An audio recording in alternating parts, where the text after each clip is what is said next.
আল্লাযীনা ইম্মাক্কান্নাহুম ফিল আরদ আকামাস সালাতা। জোরে বলেন আল্লাহু আকবার। আল্লাহ রাব্বুল আলামিন বলেন, এই জমিনে যাদেরকে ক্ষমতা দান করা হবে, কর্তৃত্ব দান করা হবে, তারা ওই সংসদে যাওয়ার পরে, ক্ষমতায় যাওয়ার পরে, রাষ্ট্র ক্ষমতায় যাওয়ার পরে তাদের প্রথম নাম্বার দায়িত্ব কর্তব্য হলো ওয়াকামাস সালাতা, তারা নামাজ কায়েম করবে। কি কায়েম করবে? আরো জোরে বলেন কি? নামাজের কথা আমাকে বলা লাগবে না, মাওলানা ইউনুস আলীকে বলতে হবে না, মাওলানা লিয়াকত আলীকে বলতে হবে না, অত্র এলাকার সন্তান মাওলানা আমজাদ হোসেনকে বলতে হবে না, মুফতি ওয়াইস কুরুনিকে নিয়ে আসতে হবে না, ওমর ফারুক সিদ্দিকীকে রংপুর থেকে নিয়ে আসতে হবে না। শুধু সংসদে যদি একবার আইন পাস করা হয়, যারা মুসলমান, হাইয়া আলাস সালাহ, নামাজের আজান হওয়ার সাথে সাথেই বাধ্যতামূলক মসজিদে প্রবেশ করতে হবে। এই আইন যদি একবার পাস হয়, মুসলমানরা আজানের পর আর বাহিরে থাকার সুযোগ নাই। কথা বলে না, কথা বলে না। নামাজ পড়বো তো ইনশাআল্লাহ। 6 দিন পরে নখ খসে যাবে, 9 দিন পরে চুল, কবর গাহের সামান নিতে কইরো না কেউ ভুল। কবর জায়গা ভালো নয়, কবর জায়গা ভালো নয়, আমল দিয়ে কবর গৃহ সাজিয়ে নিতে হয়।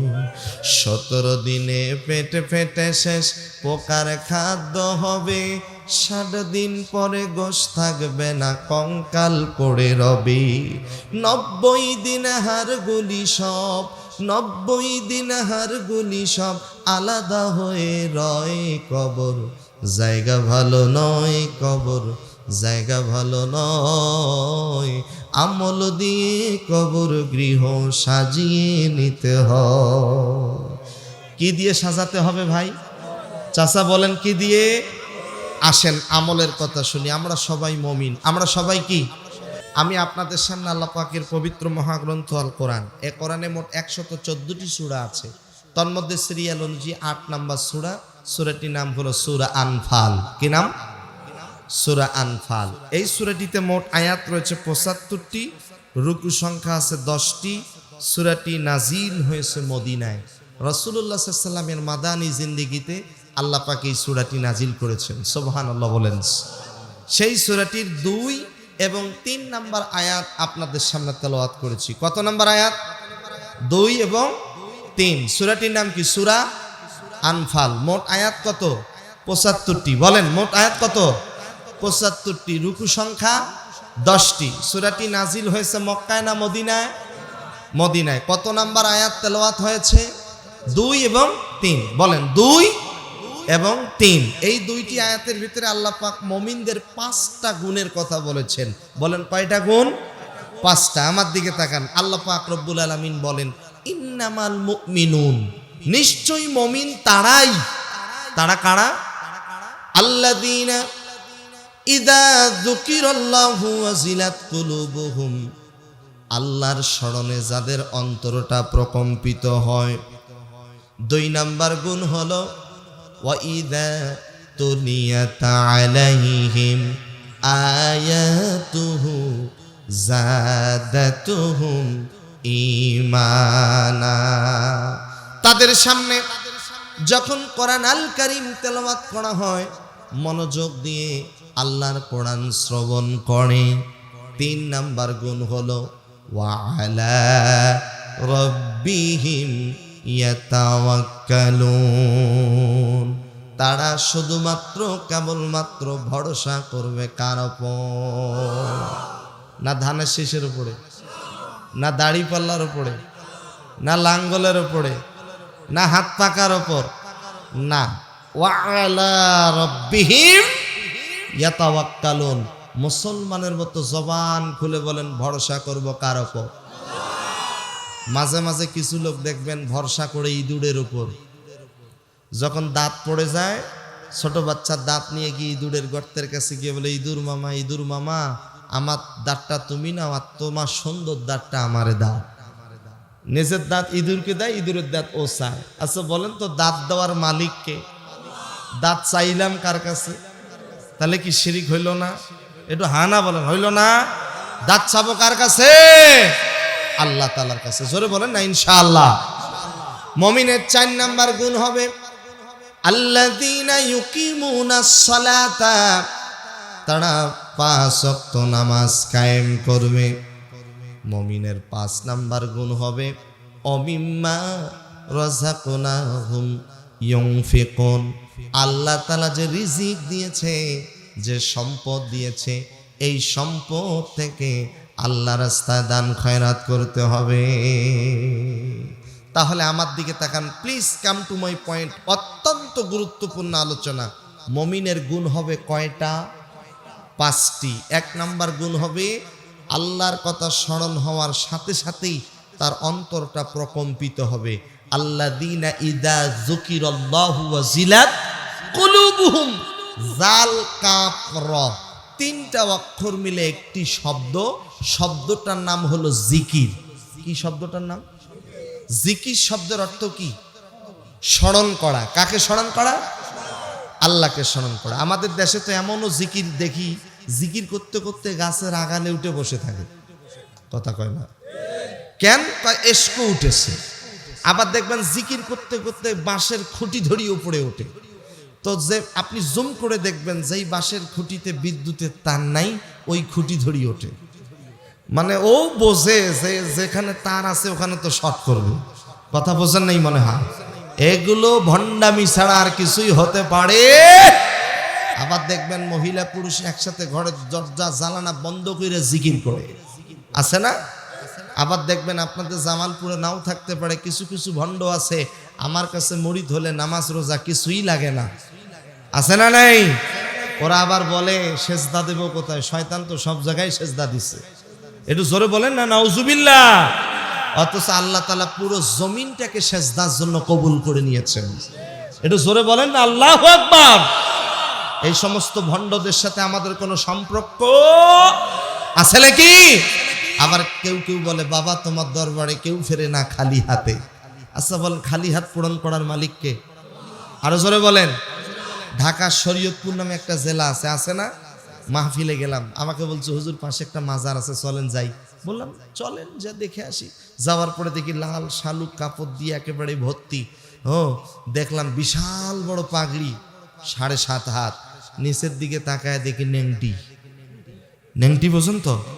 হাঁটুর উপরে যেটা বাঁধে, নেংটি বাঁধছে। মাথায় কি?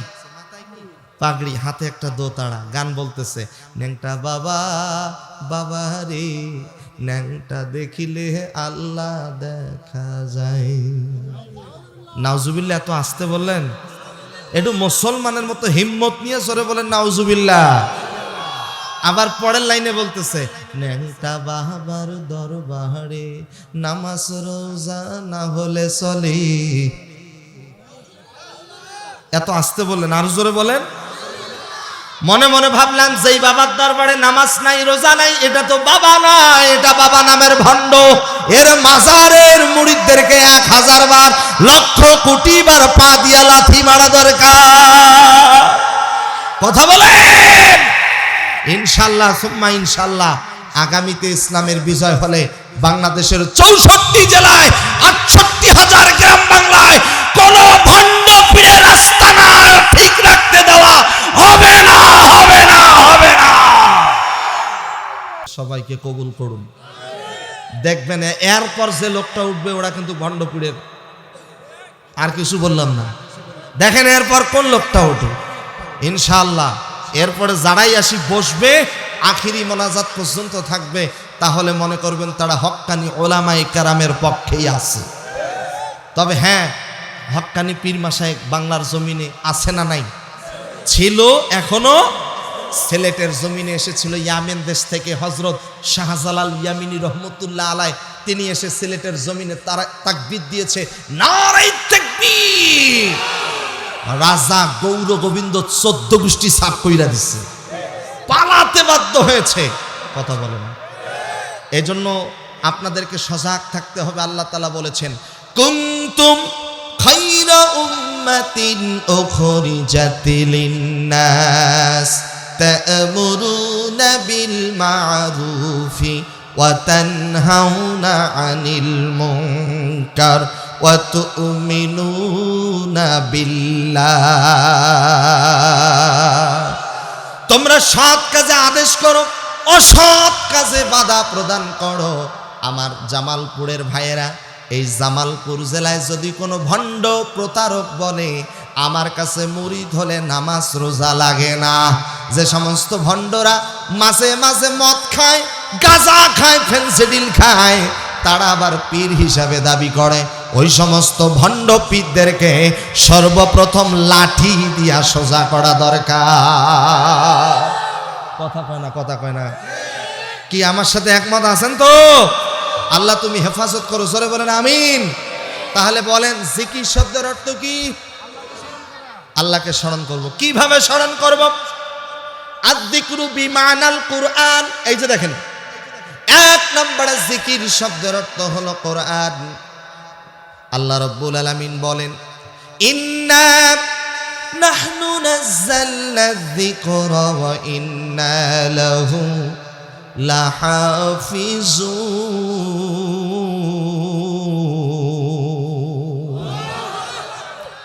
আপনাদের কাছে আমার একটাই দাবি, যতবার কোরআন তেলাওয়াত করব, একটার পর একটা আয়াত পড়ব, আপনারা আল্লাহু আকবার বলে আল্লাহকে খুশি করতে পারবেন তো?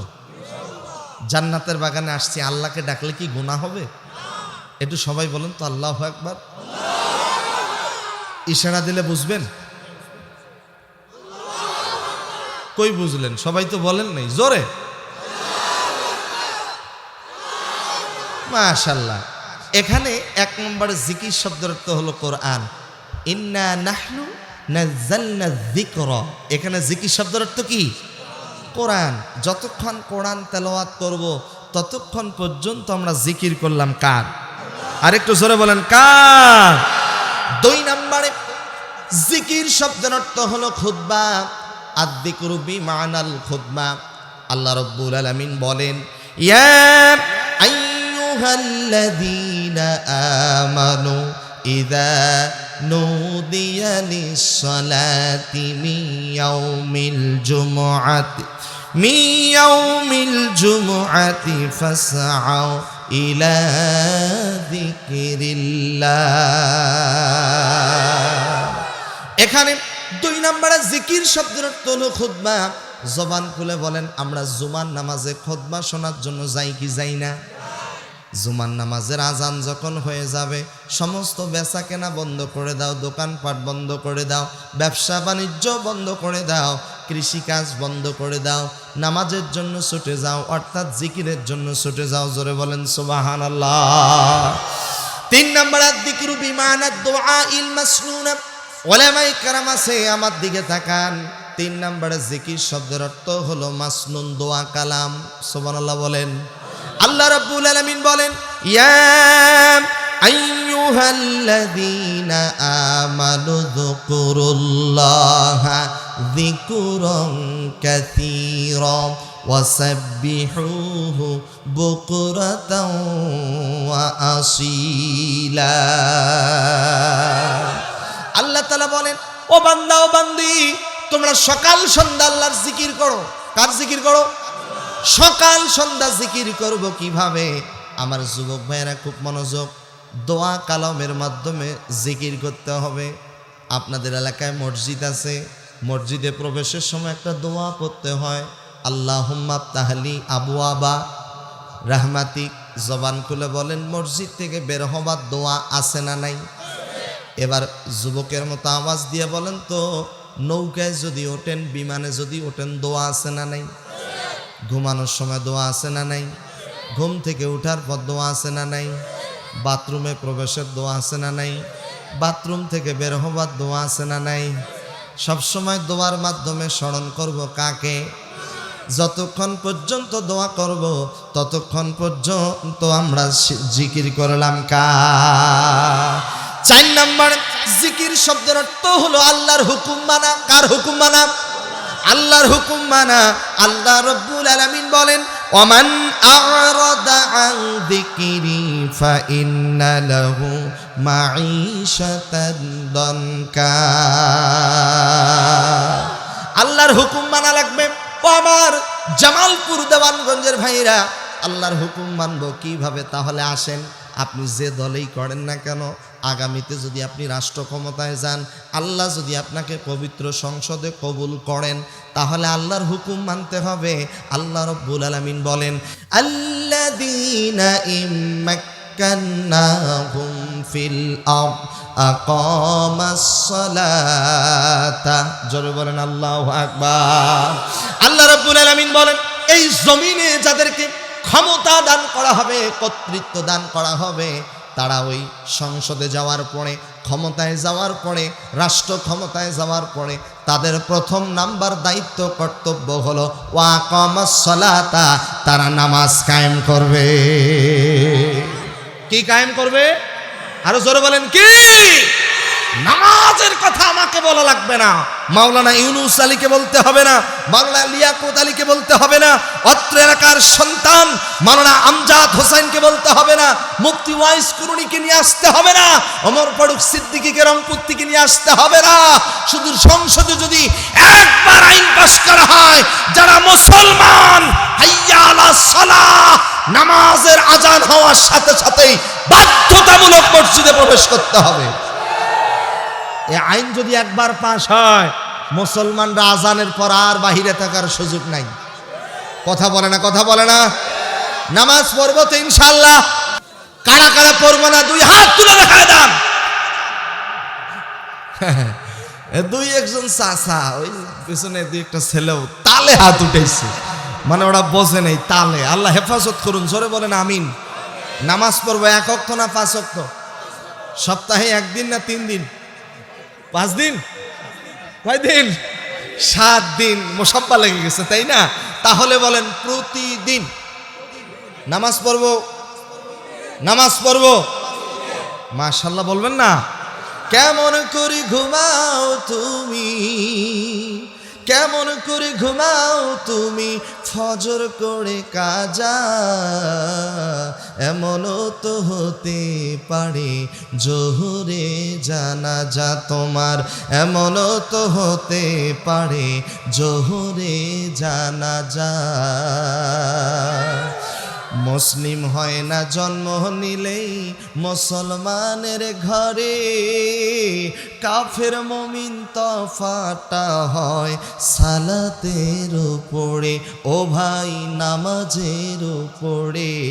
এই জীবনে নামাজ যেন, এই জীবনে সালাত যেন হয় না কভু কাজা, এমনও তো হতে পারে জোহরে জানাজা তোমার, এমনও তো হতে পারে জোহরে জানাজা। আমার ভাইয়েরা, যদি আমার কথা বুঝে থাকেন তাহলে বলেন 4 নম্বরে জিকির শব্দের অর্থ কার হুকুম মানা? কার হুকুম মানা? আল্লাহর হুকুম মানার দরকার আছে না নাই? সুদ খাওয়া হালাল না হারাম? ব্যবসা হালাল না হারাম? আহাল্লাল্লাহুল বাইয়া ওয়া হাররামার রিবা। আল্লাহ তাআলা সুদকে হারাম করে দিয়েছে, ব্যবসাকে হালাল করে দিয়েছে। কিন্তু আমাদের সমাজে কিছু ব্যক্তি দেখবেন শুধু সুদের উপর টাকা দেয়। মসজিদ কমিটির সভাপতি, সেক্রেটারি হয় তারা সুদখোর, ঘুষখোর যারা, বেনামাজি যারা। সিদ্ধান্ত নেবেন, আজকের পর থেকে সিদ্ধান্ত নেবেন, কোনো বেনামাজি, চাঁদাবাজ, সন্ত্রাস 5 ওয়াক্ত নামাজের 1 ওয়াক্ত নামাজও যদি কাজা করে, মসজিদ কমিটির সভাপতি, সেক্রেটারি তো হওয়া দূরের কথা, সদস্য হওয়ার মতো যোগ্যতা নেই। কথা বলেন। কিছু কিছু ব্যক্তি দেখবেন সপ্তাহে 6 দিন নামাজ পড়ে না, একেবারে জুমার নামাজে গিয়া আবার ইমাম সাহেবকে চোখ রাঙায়া কথা বলেন। ইমাম সাহেব যদি একটু 5 মিনিট দেরি করে, ইমাম সাহেবকে চোখ রাঙায় কথা বলে, ইমাম সাহেব 5 মিনিট দেরি হচ্ছে, এরপরে আমার মিটিং আছে, দাওয়াতে যেতে হবে, দেরি করেন কেন? ইমামরে ধমক দেয়। ইমাম মানে প্রেসিডেন্ট, ইমাম মানে বাদশা। আরে বেটা, ওই ইমাম সাহেবকে ধমক দেওয়ার মতো তোমার কোনো ক্ষমতা নাই। ইমাম মানে কি? বাদশা, প্রেসিডেন্ট, তার ক্ষমতা আছে। 5 মিনিট নামাজ যদি দেরিতে পড়াতে চায়, সে পড়াতে পারবে। কথা বলে না? কথা কি ঠিক? তাহলে এরকম বেনামাজির সাথে আমাদের কোনো সম্পর্ক রাখা যাবে? বাপরে বাপ, এই বেনামাজিদের প্যাট দেখলে মাথা নষ্ট। সুদখুরদের এত বড় প্যাট, কোলাকুলি করতে যাবেন পেট দিয়ে শেষ, বুক পাওয়া যায় না। কথা বল না কেন? দাড়ি তো রাখেই না, বিশাল বড় বড় মোষ। সেদিন আমার রংপুর শহরে একজন বিশাল বড় মোসারু কাউন্সিলর আছে, তা আমি এসেছে যে বললাম, ভাই এত বড় বড় বড় মোষ রাখছেন আবার কাউন্সিলর, আপনি আমাদের নেতা, এখানে ওয়াদা দেন যদি দাড়ি না রাখেন আজকে কিন্তু কোয়াশ উল্টা দিকে যাব। আমার হাত ধরছে, কয় হুজুর যা বলেন বলেন, আমি আপনার কথা দিলাম এরপরে দাড়ি রাখবো। হাইরি বিশাল বড় বড় মোষ, দাড়ি তো নাই, আবার রানিং কাউন্সিলর। আল্লাহ হেফাজত করুন, জোরে বলেন আমিন।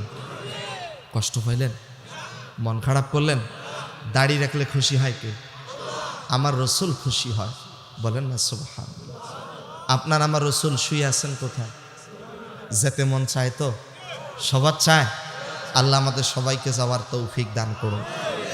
5 নম্বরে আযিকরু বিমা'না সলাহ। 5 নম্বর জিকির শব্দের অর্থ হলো নামাজ। যতক্ষণ নামাজ পড়বেন ততক্ষণ জিকির করবেন কার? জোরে বলেন। এই যে রাত 12টার পরে আপনি যদি নামাজে দাঁড়িয়ে যান, রাত 12টার পরে কথা বলবেন না। বলেন তো কিসের নামাজ? তাহাজ্জুদের নামাজ যারা পড়ে তারা তো আল্লাহর প্রিয় হয়ে যায়। সুবহানাল্লাহ বলেন। আল্লাহ রাব্বুল আলামিন বলেন, উতুলু মা উহিয়া ইলাইকা মিনাল কিতাবি ওয়া আকিমিস সালাহ ইন্নাস সালাতা তানহা আনিল ফাহশাই ওয়াল মুনকার ওয়ালাযিকরুল্লাহি আকবার। এই তো বলে গেছেন, আমার দিকে তাকান, সবাই বলেন। নিশ্চয়ই নামাজ অশ্লীল বেহাপনা কাজ থেকে বিরত রাখে। জবান খুলে বলেন তো আমার প্রিয় ভাইরা, নামাজ পড়ার দরকার আছে না নাই? কয়েক তো প্রতিদিন 5 ওয়াক্ত ইনশাল্লাহ বলেন। আর একটু জোরে বলেন। 6 নম্বরে আযিকরু বিমানাল কিসসা। 6 নম্বরে জিকির শব্দের অর্থ হলো কিসসা, কাহিনী। আমার দিকে তাকান, যে কিসসা কোরআনে আছে হাদিসে আছে ওই কিসসা বলতে হবে। আল্লাহ রাব্বুল আলামিন বলেন, উযকুর ফিল কিতাবি মারইয়াম। যে কিসসা কোরআনে আছে হাদিসে আছে ওই কিসসা বলার দরকার আছে না নাই? 7 নম্বরে ওয়াযাক্কির ফা ইন্নায যিকরা তানফাউল মুমিনিন। কাউকে ভালো উপদেশ দেবেন, এটাও কি জিকির? কাউকে ভালো উপদেশ দেওয়াটা কি? ভাই আমার দিকে তাকান, আমি জিকির শব্দের অর্থ যদি এইভাবে একটা একটা করে করতে যাই রাত পয়া যাবে, শেষ করা সম্ভব হবে না। কয়েকটা বললাম। 1 নম্বর জিকির শব্দের অর্থ হলো কোরআন। 1 নম্বর জিকির শব্দের অর্থ কি? 2 নম্বরে জিকির শব্দের অর্থ হলো খুতবা। 3 নম্বরে জিকির শব্দের অর্থ হলো মাসনুন দোয়া কালাম। 4 নম্বরে জিকির শব্দের অর্থ হলো আল্লাহর হুকুম মানা। 5 নম্বরে জিকির শব্দের অর্থ হলো নামাজ। 6 নম্বরে জিকির শব্দের অর্থ হলো উপদেশ। 7 নম্বরে জিকির শব্দের অর্থ হলো কিসসা, কাহিনী। সুবহানাল্লাহ বলেন। উযকুর ফিল কিতাবি মারইয়াম। হে নবী, আপনি মারইয়ামের কিসসা বর্ণনা করুন। একটু জোরে বলবেন না সুবহানাল্লাহ। এখানে জিকির শব্দের অর্থ কিসসা। জিকির শব্দের অর্থ কি? কিসসা। আমার ভাইয়ের, পৃথিবীর মধ্যে একজন বিখ্যাত মুফতি আছে, মুহাদ্দিস আছে, নাম শুনছেন কিনা জানি না, আল্লামা জাস্টিস তাকি উসমানী দামাত বারকাতুহুমুল আলিয়া। আল্লামা তাকি উসমানী বলেছেন, জিকির হলো 3 প্রকার। 1 নম্বরে হলো আযিকরুল লিসানি, 2 নম্বরে আযিকরুল কলবি, 3 নম্বরে আযিকরুল ফি'লি। জিকির হলো 3 প্রকার। খুব মনোযোগ আমার দিকে তাকান। 1 নম্বরে হলো মৌখিক জিকির, 2 নম্বরে হলো অন্তরের জিকির, 3 নম্বরে হলো কর্মের জিকির। জিকির কয় ভাবে হয়? 3 ভাবে জিকির হয়। আমার দিকে তাকান। 1 নম্বরে হলো কি জিকির? মৌখিক জিকির। 2 নম্বরে হলো অন্তরের জিকির, 3 নম্বরে হলো কর্মের জিকির। এই 3টা জিকির মিলে আপনাদের সামনে একটা বুখারীর হাদিস বলবো, অনেক লম্বা বুখারীর হাদিস, তবে লম্বা করে বলবো না, লম্বা ঘটনাটা লম্বা হাদিসটা আমি আপনাদের সামনে ছোট্ট আকারে তুলে ধরার চেষ্টা করব। আল্লাহর নবী রাহমাতাল লিল আলামিন মসজিদে নববীতে বসে আছেন। নবীজির দিকে সাহাবায়ে কেরাম চাতক পাখির ন্যায় তাকিয়ে আছেন, কারণ নবীজির চেহারাটা এত সুন্দর চেহারা। আল্লাহর নবীর চেহারাটা এত সুন্দর চেহারা ছিল যে নবীর চেহারার দিকে তাকালে সাহাবায়ে কেরামের জীবনের গুনাহ মাফ হয়ে যেত। যে নবীর চেহারার দিকে তাকালে সাহাবায়ে কেরাম যারা ক্ষুধার্ত থাকতো, ক্ষুধার্ত পেট নিবারণ হয়ে যেত। আম্মা জান আয়েশা বলেন, আমার দিকে তাকান। আম্মা জান আয়েশা সিদ্দিকা রাদিয়াল্লাহু তাআলা আনহা বলেন, তিরমিজির হাদিস। আম্মা জান আয়েশা বলেন, আমি আয়েশার ঘরে কোনো বাতি নাই, কোনো বিদ্যুৎ নাই, কোনো আলো নাই। আমার দরজায় এসে নবীজি নক করেছে, আমি আয়েশা দরজাটা খুলে দিয়েছি। নবীজি ঘরের ভেতরে প্রবেশ করেছে। ঘরের ভেতরে প্রবেশের পরে নবীজির গায়ের জামা খুলে দিয়েছে। নবীজির চেহারা থেকে এত বেশি নূর, এত বেশি আলো বের হয়েছে। নবীজির ওই চেহারার আলো দিয়ে অন্ধকার ঘরটা আলোয় আলোকিত হয়ে গেছে। আম্মা জান আয়েশা বলেন, নবীজির চেহারার আলোর মধ্য দিয়ে আমি আয়েশা কাঁথার মধ্যে সুই দিয়া কাঁথা সেলাই করেছি। নবীজির চেহারাটা কেমন ছিল? জামালপুরের ভাইরা একটু মনোযোগ দেন। সিরাতের কিতাবের মধ্যে এসেছে, আল্লাহু আকবার, নবীজির জামাতা হযরত আলী রাদিয়াল্লাহু তাআলা আনহু নবীজির বাড়ির সামনে গিয়ে সালাম দিয়েছে, আসসালামু আলাইকা ইয়া রাসূলুল্লাহ। সালামের কোনো জবাব নাই, কোনো উত্তর নাই। কিছুক্ষণ পরে মা খাদিজাতুল কুবরা আত-তাহেরা সালামের জবাব দিয়া বলে, বাবা আলী, ও আলী, নবীজি তো বাড়িতে নাই, তুমি কেন এসেছো? হযরত আলী কেঁদে কেঁদে বলে, মা গো, আমার পেটে ক্ষুধার্ত, খাবার নাই, ক্ষুধার যন্ত্রণায় ছটফট করতেছি, এই জন্য নবীজির কাছে ছুটে এসেছি। মা খাদিজা ডাক দিয়া বলে, বাবা আলী, তুমি যে নবীর কাছে এসেছো, ওই নবী আজকে কয়েকদিন থেকে অনাহারে পড়ে আছে। ওই নবী পেটের মধ্যে পাথর বেঁধে রেখেছে, তোমাকে কেমনে খাবার দিবে? বাবা তুমি এখান থেকে চলে যাও। হযরত আলী কেঁদে কেঁদে বলে, মা গো, আমি নবীজির কাছে খাবারের জন্য আসি নাই, আমি নবীজির চেহারা মোবারক দেখার জন্য এসেছি। ও মা, আমি আলীর পেটের মধ্যে যখন ক্ষুধা লাগে আমি মসজিদে নববীতে ছুটে যাই।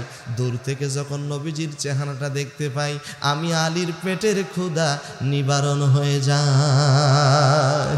আমার প্রিয় ভাইরা, যে নবীর চেহারার দিকে তাকালে ক্ষুধা নিবারণ হয়ে যায়, শুধু কি তাই, আরও আশ্চর্যজনক একটি ছোট্ট ঘটনা না বললেই নয়। নবীজির নামটা যদি কেউ উচ্চারণ করে, নবীজির প্রতি কেউ যদি দুরূদ শরীফ পাঠ করে, তার প্রতি আল্লাহর কতটা রহমত বর্ষিত হয়। আবু জেহেল, উতবা, সাইবা, আবু সুফিয়ান এক জায়গায় বসে আছে। একজন ফকির, একজন ভিক্ষুক আবু জেহেলের কাছে এসে বলতেছে, আল্লাহর ওয়াস্তে আমারে কিছু ভিক্ষা দেন। আবু জেহেল বলেছে, দেখো, তোমাকে ভিক্ষা দেব, ভিক্ষা দেওয়ার মতো সামর্থ্য আমার কাছে নাই, তবে তোমাকে একটা পরামর্শ দিতে চাই। তুমি মসজিদে নববী, মসজিদে হারামের সামনে যাও, ওইখানে গিয়ে দেখো হযরত আলী বসে আছে। আলীর কাছে অনেক টাকা আছে, পয়সা আছে, আলী তোমাকে পর্যাপ্ত পরিমাণ দান করে দেবে। আল্লাহর বান্দা ফকির সহজ সরল মনে চলে গেছে মসজিদে হারামের সামনে। যাওয়ার পরে দেখে হযরত আলী সেখানে বসে আছে। আলীকে গিয়া বলে, আলী, ও আলী, আল্লাহর ওয়াস্তে তুমি আমার কিছু সাহায্য দাও, ভিক্ষা দাও।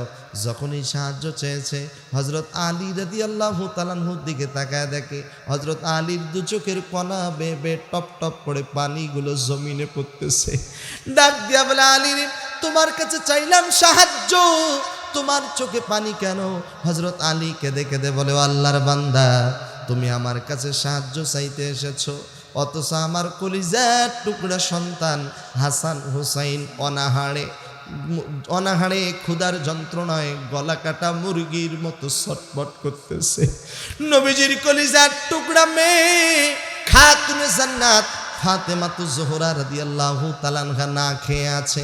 তাদেরকে খাবার দিতে পারি না, অথচ আমার কাছে সাহায্য যাওয়ার জন্য এসেছো। তবে শোনো, তুমি যেহেতু আমার কাছে সাহায্য চেয়েছো, আমি তোমাকে খালি হাতে ফিরাইয়া দিব না। আমার কাছে টাকা নেই, পয়সা নাই, তাতে কি হয়েছে? আমার প্রিয় নবীর মহাব্বত ভালোবাসা আমার অন্তরে আছে। হযরত আলী রাদিয়াল্লাহু তাআলা আনহু ঠোঁট দুটো নড়ায়া নড়ায়া কি যেন তেলাওয়াত করে আল্লাহর বান্দার হাতের মধ্যে ফু দিয়েছে, হাতের মুষ্টিটা বেঁধে দিয়েছে, ডাক দিয়া বলে, এই হাতের মুষ্টিটা খুলবা না ততক্ষণ, আবু জেহেল তার দলবাহিনীর সামনে যাবা না যতক্ষণ। আল্লাহর বান্দা ফকির হযরত আলীর কথা মতো হাতের মুষ্টিটা ধরে আবু জেহেল, উতবা, সাইবা, আবু সুফিয়ান তাদের সামনে গিয়া যখনই হাতের মুষ্টিটা খুলে দিয়েছে, হাতের মুষ্টি খোলার সঙ্গে সঙ্গে মারাত্মক একটা ঘটনা ঘটেছে। জবান খুলে বলেন তো কি ঘটনা ঘটলো? জানার দরকার আছে না নাই? এত আসতে বলবেন না, জোরে বলেন আছে না নাই? আমার প্রিয় ভাইয়েরা, পাকিস্তানে একটা রাজ্য আছে, রাজ্যটার নাম হলো পাঞ্জাব রাজ্য। বলেন কি রাজ্য? সবাই বলেন পাঞ্জাব রাজ্য। পাঞ্জাব রাজ্যের মধ্যে একটা আশ্চর্যজনক ঘটনা ঘটে গেছে। আপনারাও শুনলে আশ্চর্য হয়ে যাবেন, একটু মনোযোগ দিয়ে শুনতে হবে। ঘটনাটি পাবেন আল্লামা তাকি উসমানীর লেখা বই ইসলাহি খুতুবাত, এই কিতাবটির মধ্যে পাবেন। পাঞ্জাব রাজ্যের একজন গরিব মানুষ মারা গেছে। মারা যাওয়ার পরে ওই সমাজে তাকে কাফন দাফন দেওয়ার জন্য তাকে গোসল করানো হলো, কাফন পড়ানো হলো। জানাজার নামাজ পড়াবে এরকম কোনো আলেম ওই সমাজে নাই। কে জানাজার নামাজ পড়াবে? ইতিমধ্যে একজন সরকারি চাকরিজীবী মানুষ, সন্নতি চেহারা, সন্নতি লেবাস, অফিসের দিকে রওনা করেছে। প্রতিমধ্যে রাস্তায় দেখেছে লাশ। এক মুসলমান আর এক মুসলমানের প্রতি হক হলো জানাজার নামাজের শরীক হওয়া। কথা কন না কেন? লাশ দেখে দাঁড়িয়ে গেছে, ড্রাইভারকে বলেছে থামাও, গাড়ি থামিয়েছে। লাশের কাছে যখন চলে গেছে, এলাকার লোকের তার সন্নতি লেবাস, সন্নতি দাড়ি সবকিছু দেখে মনে মনে ভেবেছে ইনি বড় আলেম। ডাক দিয়া বলে, আপনাকেই জানাজার নামাজ পড়াতে হবে। তিনি বাধ্য হয়ে রাজি হয়ে গেল, জানাজার নামাজ পড়ালেন। জানাজার নামাজ যখন শেষ হয়ে গেল, এলাকার মানুষগুলো ডেকে বলে, হুজুর আমাদের কবরে নামতে ভয় করে, ডর করে, আমরা কবরে নামবো না, আপনি দয়া করে লাশটা একটু কবরে রাখেন। কবর এমন একটা জায়গা প্রতিদিন আপনাকে আমাকে ডাকতেছে। পৃথিবীতে আসার সিরিয়াল আছে, কিন্তু যাওয়ার কোনো সিরিয়াল, জোরে বলেন আছে নাকি? তোমার গুনা দিন ফুরাইয়া যাবে, গুনা দিন ফুরাইয়া যাবে, যৌবনে লাগবে ভাটি, ওই যে দেখো ডাকিতেছে তোমায় কবরের মাটি। ও যেদিন সন্ধ্যার আগে ডুববে রে বেলা, এক পলকে ভেঙ্গে যাবে তোমার রঙেরই মেলা। কারে দিবা তুমি জোরে ধমক, কারে দিবা তুমি জোরে ধমক, কার মাথায় ভাঙবা লাঠি, ওই যে দেখো ডাকিতেছে তোমায় কবরের মাটি। ওই মুরব্বী কি হলো? তিনি রাজি হয়ে গেলেন, লাশটা কবরে রাখলেন। আমার দিকে তাকান, কি আশ্চর্যজনক ঘটনা। লাশটা রাখার পরে বাঁশের ছাউনি বিছাইয়া দিয়া কবর থেকে উঠে গেলেন। মোনাজাত করে সবাই সবার মতো চলে গেলেন, সবাই সবার মতো চলে গেলেন। এক পর্যায়ে এই সরকারি চাকরিজীবী মানুষ অফিসে প্রবেশ করবে, আইডি কার্ডের প্রয়োজন। পকেটে হাত দিয়ে দেখে আইডি কার্ড নাই। চিন্তায় পড়ে গেল, আহারে আইডি কার্ড তো প্রথমের পকেটেই ছিল, কোথায় গেল? চিন্তা করতে করতে মনে পড়ে গেছে, আমি যখন লাশটা রাখার জন্য হেলেছিলাম, সম্ভবত কবরের ভিতরেই ওই আইডি কার্ডগুলো পড়ে গেছে। দেরি করে নেই, সঙ্গে সঙ্গে তিনি ফিরে এসেছে। এলাকার লোকগুলোকে ডেকে বলে, আমার গুরুত্বপূর্ণ কিছু কাগজ কবরের ভিতরে পড়ে গেছে, উদ্ধার করতেই হবে। আপনারা যদি অনুমতি দেন, কবরের মাটিগুলো সরাই আমি আমার কাগজগুলো তুলে নিব। সবাই বলল লোকটা তো আমাদের উপকার করেছে, ওনার ক্ষতি হবে কেন? সবাই সম্মতি দিয়েছে, লাশের মাটিগুলো সরানো শুরু করছে। আল্লাহু আকবার, আর একটু জোরে বলেন আল্লাহু আকবার। লাশের যখনই কবরের মাটিগুলো আস্তে আস্তে করে সরানো শুরু করেছে, বাঁশের ছাউনিটা যখন তুলে ফেলেছে, সবাই তাকায় দেখে ওই গরিব মানুষটার কবরটা আল্লাহ তাআলার জান্নাতের বাগানে পরিণত হয়ে গেছে। জান্নাতি সুঘ্রাণ চতুর্দিকে ছড়িয়ে পড়েছে। আল্লাহু আকবার, আরো জোরে বলেন আল্লাহু আকবার। জান্নাতি সুঘ্রাণ চতুর্দিকে ছড়িয়ে পড়েছে। আশ্চর্য হয়ে গেল, আহারে গরিব মানুষ কি এমন আমল করেছে কবরটা জান্নাতের বাগানে পরিণত। লাশের পাশে তাকায় দেখে কাগজগুলো পড়ে আছে, দেরি না করে কাগজগুলো উদ্ধার করলো। কাগজগুলো উদ্ধারের পরে কবরের মাটিগুলো চাপা দিও, কিন্তু ঘটনাটা চাপা থাকলো না। এক পর্যায়ে ঘটনাটা চতুর্দিকে ছড়িয়ে পড়েছে। আল্লামা তাকি উসমানী লিখেছেন, আমার প্রিয় ভাইরা, ভারতবর্ষের সব থেকে বড় মাদ্রাসা দারুল উলুম দেওবান মাদ্রাসা, দারুল উলুম দেওবান মাদ্রাসার থেকেও ওই ঘটনাটিকে তথ্য নেওয়ার জন্য যাচাই বাছাইয়ের জন্য লোক পাঠানো হয়েছে। তারা গিয়ে তার স্ত্রীকে প্রশ্ন করেছে। তার স্ত্রী বেঁচে ছিল, আপনার স্বামীর কি এমন আমল ছিল যার কারণে কবরটা জান্নাতের বাগানে পরিণত হয়ে গেছে? তার স্ত্রী ডাক দিয়া বলে, আমার স্বামীকে আমি সব সময় একটা ভালো কাজ করতে দেখতাম, সব সময় একটা ভালো আমল করতে দেখতাম। আমার বিশ্বাস ওই একটা ভালো আমলের কারণে আল্লাহ রব্বুল আলামিন তার কবরটা জান্নাতের বাগানে পরিণত করে দিয়েছে। ওই একটা ভালো আমল কি জানার দরকার আছে না নাই? শুনবেন? কারা কারা শুনবেন না? শুনবেন না? তাহলে হাত উঠেছেন কেন? আল্লাহ হেফাজত করুন, জোরে বলেন আমিন। আরো জোরে বলেন। জিকির হবে কয় ভাবে বলে গেছেন? কয় ভাবে?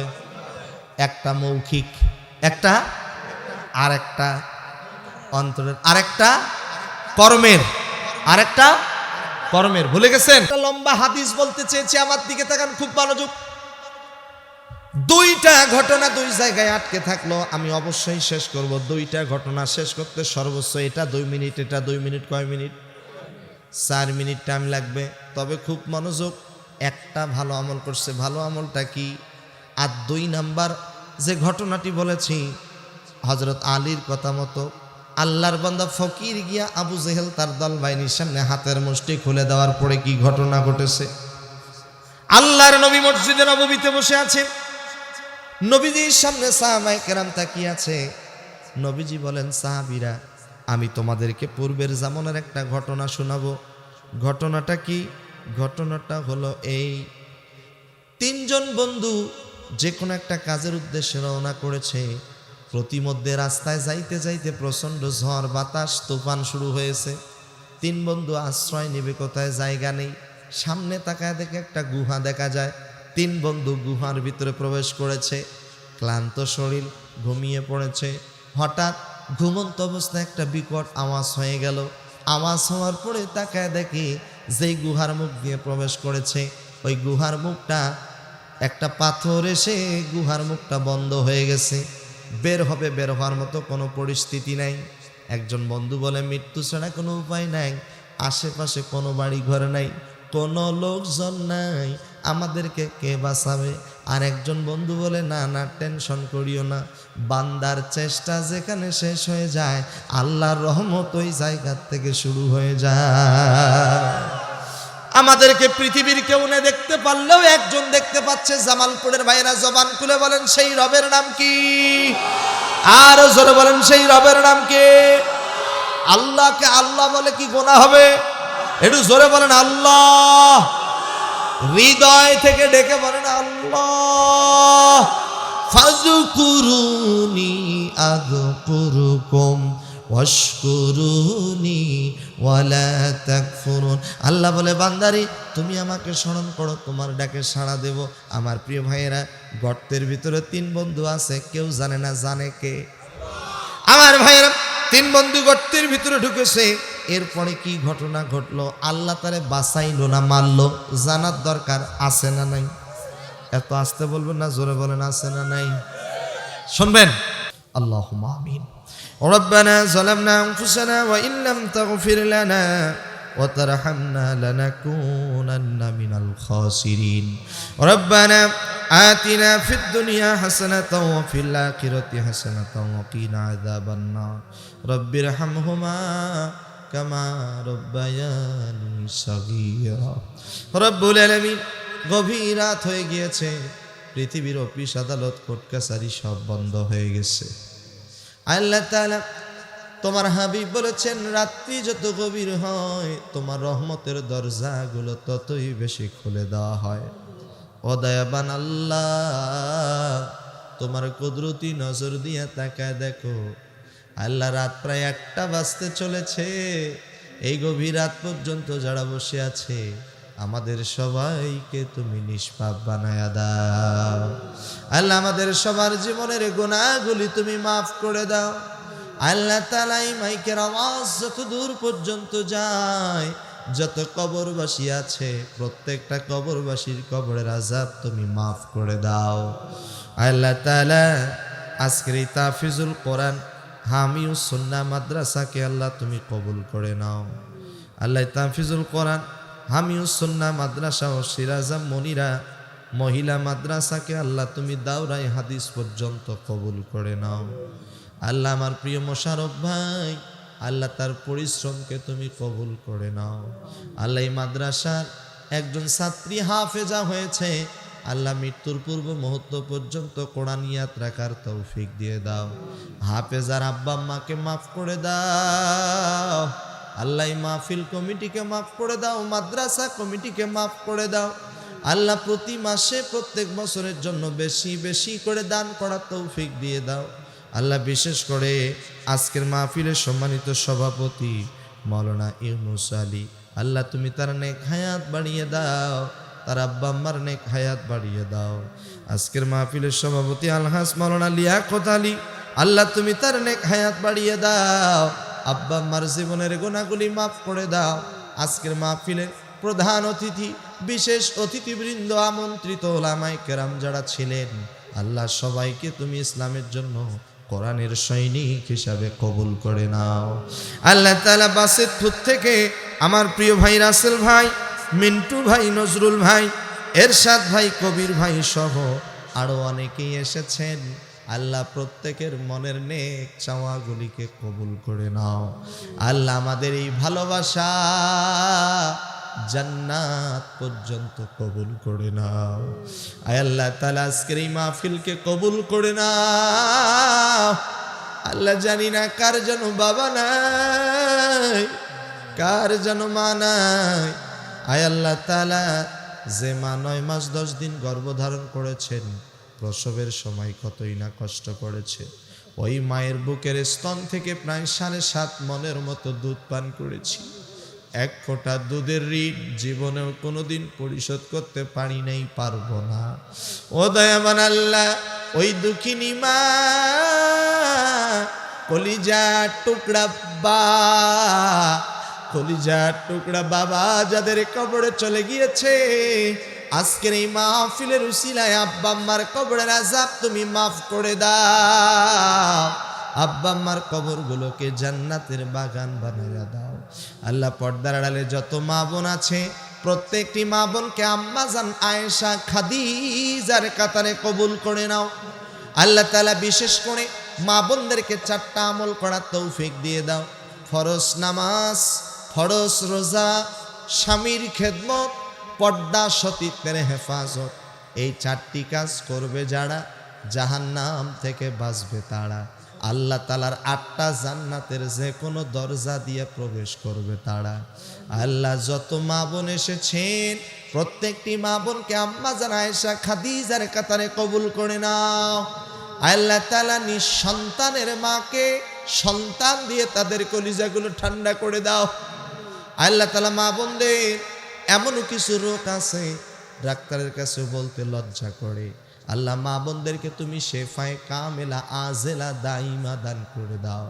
আল্লাহ, আমাদেরকে তুমি পরিপূর্ণ সুস্থতার নেয়ামত দান করে দাও। আল্লাহ, অনেক মা বোন আছে যাদের স্বামী দুনিয়ায় বেঁচে নাই, আল্লাহ স্বামীর কবরের আযাব মাফ করে দাও। অনেকেরই কলিজার টুকরা সন্তান কবরে চলে গেছে, আল্লাহ সন্তানের কবরের আযাব তুমি মাফ করে দাও। আল্লাহ তাআলা আমার প্রিয় রবিউল ভাইকে তুমি কবুল করে নাও, আমার প্রিয় সুমন ভাইকে তুমি কবুল করে নাও। আল্লাহ তাআলা পরিশেষে তোমার কাছে ফরিয়াদ জানাই, আল্লাহ আমরা যারা আমিন আমিন বলছি, জীবনে একটিবারের জন্য হলেও তোমার মেহমান করে মক্কা মদিনায় যাওয়ার তৌফিক দিয়ে দাও। আল্লাহ আমরা যারা গিয়েছি বারবার যাওয়ার তৌফিক দিয়ে দাও। আল্লাহ জানি না কখন তুমি আজরাইল পাঠাইয়া দাও, জানি না এত সুন্দর শরীরে কখন যেন সাদা কাপড় লেগে। ভাইয়েরা চক্ষু দুটো বন্ধ করে দেন, মাথাটা নিচু করে দেন, হাত দুটো উঁচু করে দেন। এই গভীর রাত্রে সবাই একটু আল্লাহকে ডেকে বলেন আল্লাহ, আর একটু দিল থেকে ডাক দিয়া বলেন আল্লাহ। গোনার কথাগুলো একটু মনে পড়ে বলেন আল্লাহ। জাহান্নামের কথা মনে পড়ে একটু ডাক দিয়া বলেন আল্লাহ। দুনিয়ায় সামান্য একটি মশার কামড় সহ্য করতে পারি না, জাহান্নামের আগুন কেমনে সহ্য করবো আল্লাহ। আল্লাহ আমাদেরকে জাহান্নামে দিও না আল্লাহ। আয় আল্লাহ, এত সুন্দর করে আমাদের বানাইছো, আবার কেমনে তুমি জাহান্নামে দিবা। আয় আল্লাহ, যেদিন আজরাইল চলে আসবে, জানটা যেদিন নিয়ে যাবে, প্রতিবেশী বন্ধু বান্ধব দৌড়ে আসবে, লাশটা ঘর থেকে টান দিয়ে বের করবে, গরম পানি দিয়ে গোসল করে সাদা 3 টুকরা, মা বোনদের জন্য 5 টুকরা কাপড় দিয়ে চকলেটের মতো বেছাবে। আয় আল্লাহ, জানাজার নামাজ পড়ার জন্য সবাই দৌড়ে আসবে। ওই দিন লাশ হয়ে শুয়ে থাকবো, কিছুই বলতে পারবো না। আয় আল্লাহ, জানাজার নামাজ যখন শেষ হয়ে যাবে, কবরস্থানে নিয়ে যাবে, বাসঝাড়ের পাশে গর্ত খুঁড়ে লাশটা কবরে শোয়ায় রাখবে। এমন একটা কবরে শোয়ায় রাখবে যে কবরে বালিশ নাই, বিছানা নাই। আল্লাহ আল্লাহ, এই গভীর রাত পর্যন্ত যারা বসে আছি আল্লাহ,